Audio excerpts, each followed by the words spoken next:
বড়দিন, তাই সবার বাড়িতে কিছু না কিছু স্পেশাল হচ্ছে। আমার বাড়িতে আজকে এই সাদা ভাত, আর আমার কর্তামশাই রান্না করেছে আজকে চিকেন কারি।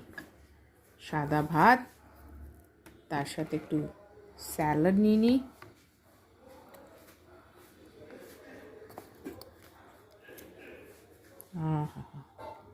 সাদা ভাত, স্যালাড আর চিকেন কারি,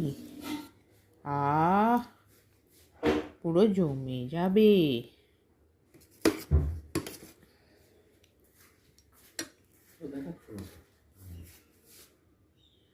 ও ফাটাফাটি দেখতে।